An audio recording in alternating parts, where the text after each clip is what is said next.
વડાપ્રધાન નરેન્દ્ર મોદી 7 અને 8 માર્ચે સુરત અને નવસારીની મુલાકાતે આવવાના છે ત્યારે પીએમના ગુજરાત પ્રવાસને લઈ તંત્ર દ્વારા તૈયારી શરૂ કરી દેવામાં આવી છે। સીઆર પાટીલ અને ગૃહ રાજ્યમંત્રી હર્ષ સંઘવીએ કાર્યક્રમ સ્થળની મુલાકાત લીધી। નીલગિરી ગ્રાઉન્ડ ખાતે વૃદ્ધ સહાય પેન્શન યોજનાનો કાર્યક્રમ યોજાવાનો છે।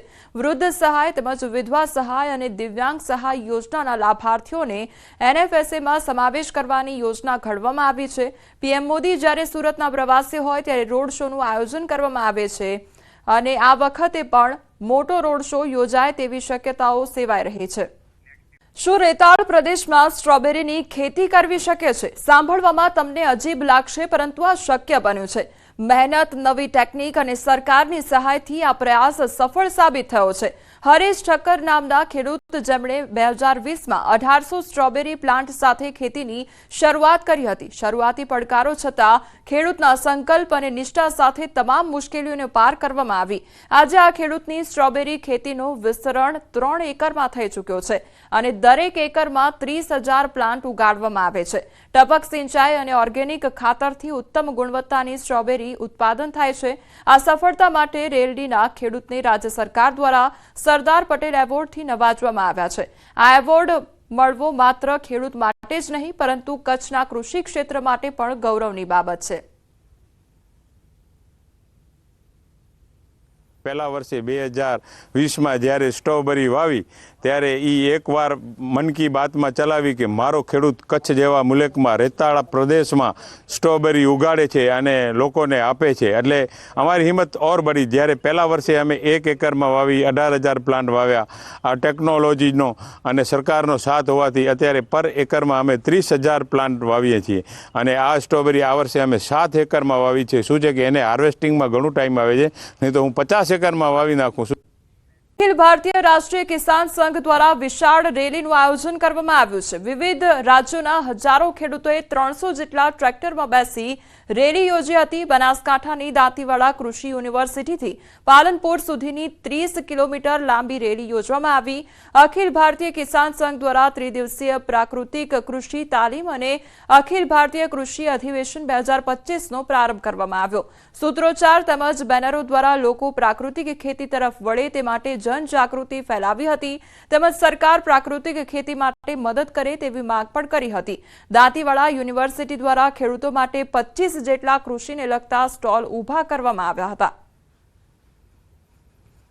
इस रासायनिक खेती से बचें, जैविक खेती के ऊपर आए, गो आधारित जैविक खेती करें और सरकार इस खेती में होने वाली जो दिक्कतें हैं उसमें हमारा साथ दे ताकि आज हर गली में, हर शहर में, हर गांव में हार्ट अटैक और कैंसर के जो है ना बीमारियां हैं उन बीमारियों से पीछा छुटवाने के लिए किसान गो आधारित जैविक खेती भारतीय किसान संघ करना चाहता है। और इसलिए रैली निकाली कि हम किसानों की ताकत सरकार को बताना चाहते हैं कि हम रासायनिक खेती छोड़ के जैविक खेती की ओर लोगों को प्रोत्साहित करें और हम जैविक खेती करके इस देश के लोगों को स्वास्थ्य बचाएं और सरकार से मांग करते हैं कि जैविक खेती को सरकार प्रोत्साहन दे और उन्हें अनुदान के रूप में कुछ न कुछ राशि दे। સીડબ્લ્યુસીની બેઠક ગુજરાતમાં મળશે। 8 અને 9 એપ્રિલે આ સીડબ્લ્યુસીની બેઠક મળશે। ગુજરાત વિધાનસભા ચૂંટણી અગાઉ મનોમંથન થશે। અમદાવાદમાં કોંગ્રેસની 9 સત્યાગ્રહ બેઠક અને તેને લઈને મનોમંથન કરવામાં આવશે તો ગુજરાત વિધાનસભા ચૂંટણી અગાઉ આ મનોમંથન કરવામાં આવશે। 8 અને 9 એપ્રિલે સીડબ્લ્યુસીની બેઠક મળશે। ઔદ્યોગિક નગરી વાપીમાંથી ટ્રાફિકની સમસ્યામાંથી લોકોને હવે છુટકારો મળી રહ્યો છે। વાપીના છેવાડે અમદાવાદ મુંબઈ નેશનલ હાઈવે પર બનેલો બલીઠા રેલવે ઓવરબ્રિજનું એક તરફનું કામ પૂર્ણ થયું છે। નાણામંત્રી કનુ દેસાઈના હસ્તે આ ઓવરબ્રિજનું લોકાર્પણ કરવામાં આવ્યું તો ₹42 કરોડથી વધુના ખર્ચે તૈયાર થયેલો આ રેલવે ઓવરબ્રિજ અનેક રીતે ઔદ્યોગિક વિસ્તાર સહિત પડોશી સંઘ પ્રદેશ દમણ માટે ફાયદાકારક થશે। વાપીમાં ઠેર ઠેર ઉદ્ભવતી ટ્રાફિકની સમસ્યામાંથી પણ છુટકારો મળી રહેશે। વાપીના મધ્યમાંથી પસાર થતી રેલવે લાઇનને કારણે શહેર 2 ભાગોમાં વહેંચાઈ જાય છે। જૂનો બ્રિજ તોડી પાડ્યા બાદ અત્યારે નવા ઓવરબ્રિજનું કામ ચાલી રહ્યું છે જેથી શહેરમાં રોજિંદા ટ્રાફિક જામની સમસ્યા સર્જાય છે। જો કે હવે વાપીને ટ્રાફિકની સમસ્યામાંથી મુક્તિ મળી રહી છે। બાકીના 2 ઓવરબ્રિજ પણ વહેલી તકે પૂરા થાય તે માટે પ્રયાસો થઈ રહ્યા છે। રેલવે ઓવરબ્રિજનો બહુ લાંબા સમયથી પ્રશ્નો હતો એનો આજે નિરાકરણ લાવ્યા છે. ત્યારે સૌથી જે મહત્વની ભૂમિકા જેમણે નિભાવી છે એ આપણા ગુજરાતના નાણામંત્રી શ્રી કનુભાઈ દેસાઈ અને અમારા બધા મહાનુભાવો સાથે આજે આપણે બલીઠાનું બ્રિજનું ઓપનિંગ કર્યું છે. સાથે સાથે વાપી વિસ્તારમાં જે અનેકવિધ પ્રોજેક્ટો ચાલી રહ્યા છે, ડ્રેનેજ સિસ્ટમ હોય કે એસટીપી હોય કે સાથે સાથે અંડરપાસ હોય, આ બધા પ્રોજેક્ટો મોટે ભાગે જૂન સુધીમાં લોકાર્પણ થવાની આરે છે. વડોદરામાં ચીફ ફાયર ઓફિસરની ભરતીમાં વધુ એક વિવાદ સામે આવ્યો છે. ભરતી નિયમોનો ભંગ કરી મહારાષ્ટ્રની વ્યક્તિને ચીફ ફાયર ઓફિસર બનાવ્યા હોવાનો આરોપ લાગ્યો છે. મૂળ મહારાષ્ટ્રના જલગાંવના મનોજ પાટીલની નિમણૂક કરવામાં આવી છે. આરોપ છે કે વડોદરાના નવા ચીફ ફાયર ઓફિસરને ઇમરજન્સી સેવાઓમાં 24 કલાક કામ કરવાનો અનુભવ નથી. સ્ટેશન ફાયર ઓફિસર તરીકે પણ મનોજ પાટીલે અગાઉ કોઈ કામગીરી બજાવી નથી, જે સરકારી નીતિ નિયમોની વિરુદ્ધ છે. વડોદરા કોર્પોરેશન દ્વારા મનોજ પાટીલના ડિગ્રી કોર્સ મામલે ગુજરાત યુનિવર્સિટીનો સંપર્ક કરી તપાસના આદેશ આપવામાં આવ્યા છે. ચીફ ફાયર ઓફિસર મનોજ પાટીલે તેમના વિરુદ્ધના તમામ આરોપોને પાયાવિહોણા ગણાવ્યા છે. તળાવમાં ડૂબેલાનો કોઈ અનુભવ પણ નથી કે આગ લાગવાની દુર્ઘટના અડધી રાતે થાય તો ઉઠવાની એમની ક્ષમતા નથી. 24 કલાક ફાયર સ્ટેશન પર નોકરી કરેલી હોય એવી લાયકાત હોવા જોઈએ. આ ઉપરાંત એમને રજૂ કરેલા ક્વોલિફિકેશનમાં ગુજરાત યુનિવર્સિટીનું ગ્રેજ્યુએશન એક તરફ ચાલે છે ને એક તરફ મહારાષ્ટ્રમાં નોકરી, બે પેરેલલ બતાવેલું છે. તો બિલકુલ શંકાસ્પદ છે. તો મનોજ પાટીલ છે એ મહારાષ્ટ્રની થર્મલ પાવર કંપનીમાં લગભગ એમને 7 વર્ષ ઉપરનો એમને અનુભવ ધરાવે છે અને જે સ્કેલનો અનુભવ ધરાવો હોય એ સ્કેલનો ધરાવે છે. તેની સાથે એફિલિએશન ધરાવતી પણ ઘણી કોલેજો છે, પણ ડિગ્રી સર્ટિફિકેટમાં ગુજરાત યુનિવર્સિટી લખાતું હોય છે. એટલે મેં કીધું એમ કે તપાસનો વિષય છે અને ગુજરાત યુનિવર્સિટીમાં પત્ર વ્યવહાર કરી જરૂર પડે તો ફિઝિકલી પણ માણસને મોકલી અને તમામ વસ્તુની તપાસ કરો. ये जो रिक्रूटमेंट हुई है वो रिक्रूटमेंट मेरे एजुकेशन क्वालिफिकेशन एक्सपीरियंस के बेसिस पर ही हुई है. जो एजुकेशन क्वालिफिकेशंस और जो मेरा एक्सपीरियंस है उस बेसिस पे मेरी जो है उसी बेसिस पे उसी को ध्यान में रखते हुए ही मेरी जो रिक्रूटमेंट है वो हुई है. રાજકોટમાં સિવિલ હોસ્પિટલમાં ગંભીર બેદરકારી સામે આવી છે. સિવિલ હોસ્પિટલમાં વાહનો પાર્ક કરવામાં આવ્યા તો એક્સરે રૂમ પાસે વાહનો પાર્ક કરાયાનો વિડીયો સામે આવ્યો છે. રાજકોટ સિવિલ હોસ્પિટલનો વિડીયો જાગૃત નાગરિકે સોશિયલ મીડિયામાં વાયરલ કર્યો છે. સિવિલ હોસ્પિટલની લોબીમાં સ્કૂટર પાર્ક કરવામાં આવ્યા છે. સરકારી દવાઓ કે જેનો લાભ દર્દીઓને મળવો જોઈએ, આજે એ જ દવાઓનો જથ્થો રોડ પર જોવા મળી રહ્યો છે. હળવદમાં સરકારી દવાઓનો જથ્થો રોડ પર ફેંકી દીધેલ હાલતમાં મળી આવ્યો છે. રસ્તાની બાજુમાં બોક્સની સાથે દવાઓનો જથ્થો પડેલો જોવા મળ્યો હતો. તાલુકા ભાજપ પ્રમુખ ભરત કણજારિયાને ધ્યાને આવતા તેમના દ્વારા જથ્થો ચકાસવામાં આવ્યો, જેમાં આ દવાઓ એક્સપાયર્ડ ન હોવાનું માલુમ પડ્યું હતું. ત્યારબાદ ભરત કણજારિયાએ તાલુકા આરોગ્ય અધિકારીને જાણ કરી તપાસની માંગ કરી છે. દવા કોણ ફેંકી ગયું, શા માટે ફેંકી ગયું તેની તપાસ માટે રજૂઆત કરવામાં આવી છે. કરનારા સામે દ્વારકા પોલીસે કડક કાર્યવાહી હાથ ધરી છે. ખંભાળિયા દ્વારકા હાઈવે પર બાઇકના જોખમી સ્ટન્ટનો વિડીયો સામે આવ્યો હતો, જેમાં પોલીસે કડક હાથે કામ લેતા 14 ટુ વ્હીલર તેમજ 2 રિક્ષા ડિટેઇન કરી છે. ખંભાળિયા દ્વારકા હાઈવે રોડ પર છેલ્લા 4-5 દિવસમાં કેટલાક બાઇક અને રિક્ષાઓના સ્ટન્ટના વિડીયો સામે આવતા પોલીસે આ કાર્યવાહી હાથ ધરી છે. અનેક વાહન ચાલકોના જીવ જોખમમાં મૂકી બાઇક લઈ ફરતા નબીરા બેફામ વાહન લઈને ફરી રહ્યા છે અને હાઈવે રોડ પર રીલ બનાવવાની ઘેલછામાં સ્ટન્ટબાજો અનેક લોકોના જીવ પણ જોખમમાં મૂકતા હોય છે. સ્ટન્ટબાજોના સોશિયલ મીડિયા પર વિડીયો વાયરલ થયા બાદ ટ્રાફિક પોલીસ દ્વારા નબીરાઓને પાઠ ભણાવવામાં આવ્યો છે. દેવભૂમિ દ્વારકા જિલ્લામાં છેલ્લા 4 થી 5 દિવસથી Khambhalia Dwarka national highway road પર બેફામ બાઇક ચાલકોનો ત્રાસ સામે આવ્યો હતો, ત્યારે ટ્રાફિક પોલીસ દ્વારા કડક કાર્યવાહી કરવામાં આવી છે.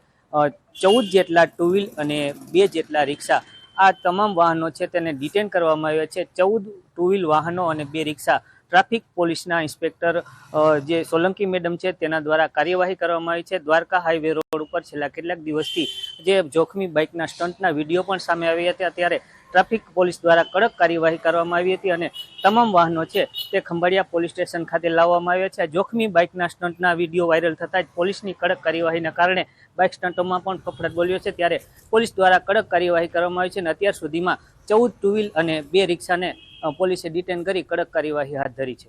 ગરમીને લઈને અંબાલાલ પટેલે મોટી આગાહી કરી છે. ફેબ્રુઆરીના અંતમાં તેમજ માર્ચની શરૂઆતમાં ગરમીમાં વધઘટ થશે તો 4 માર્ચથી ગરમીનો અહેસાસ પણ થશે તે પ્રકારની આગાહી કરવામાં આવી છે. તો આગામી સમયમાં હવે ગરમી માટે ગુજરાતવાસીઓએ તૈયાર રહેવું પડશે.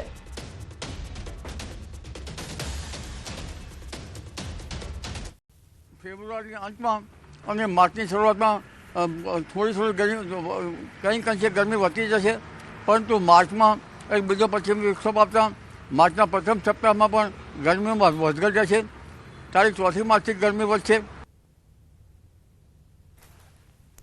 23 માર્ચથી ગરમીમાં વધારો થશે. મહત્તમ તાપમાન 41 ડિગ્રી સુધી પહોંચી શકે છે. એપ્રિલમાં ગરમીનું જોર વધશે તો એપ્રિલ આંધી વંટોળવાળો રહેશે અને 26 એપ્રિલ પછી કેટલાક ભાગોમાં મહત્તમ તાપમાન 45 ડિગ્રી પહોંચી શકે છે. 10 મેથી આકરી ગરમી પડશે. 15 જૂન સુધી ઉકળાટ રહેશે. 23મી માર્ચથી ગરમી વધુ વધશે અને મહત્તમ તાપમાન ઉષ્ણતામાન 41 ડિગ્રી સેલ્સિયસ જેવું થઈ જવાની શક્યતા રહેશે. માર્ચ બાદ ગરમીનું જોર પકડતું જશે. એપ્રિલમાં ગરમી વધશે. એપ્રિલ વીજવાળો રહેશે. એપ્રિલ આંધી વંટોળવાળો રહેશે અને લગભગ 26મી એપ્રિલ પછી મહત્તમ ઉષ્ણતામાન કેટલાક ભાગમાં 45 ડિગ્રી સેલ્સિયસ જેવું થવાની શક્યતા રહેશે. 10મી મેથી આંધી વંટોળ ઘણા વધશે. ધૂળકણ રજકણ ઈરાન તરફથી કાલી આંધી આવવાની શક્યતા રહેશે અને 10મી મેથી પણ ગરમી આકરી ગરમી પડશે. છેક લગભગ 15મી જૂન સુધી ગરમી ઉકળાટ રહેશે. 8 જૂનથી દરિયામાં પવન બદલાશે અને અરબી સમુદ્રમાં સાયક્લોનની શક્યતા પણ વર્તાઈ રહી છે. 8મી જૂનથી દરિયામાં પવનો બદલાશે. આંધી વંટોળ રહેશે. 10મી મેથી 15મી જૂન વચ્ચે બંગાળ ઉપસાગર અને અરબ સાગરમાં પણ હલચલ જોવા મળશે. બંગાળ ઉપસાગરમાં ખબર લઈ નાખે એવા વાવાઝોડા થશે. અરબી સમુદ્રમાં પણ એક સાયક્લોન થવાની શક્યતા રહેશે જેનો માર્ગ કદાચ ઓમાન તરફ જઈ શકે. પરંતુ આ ગરમી જે છે એ હવે ધીરે ધીરે આકરી રહેશે. જી મોટા ઘટસ્ફોટ થયા છે અને અમદાવાદ શહેર સાયબર ક્રાઇમનો મોટો ખુલાસો થયો છે. 9 મહિનામાં 50,000 સીસીટીવી હેક કર્યા છે.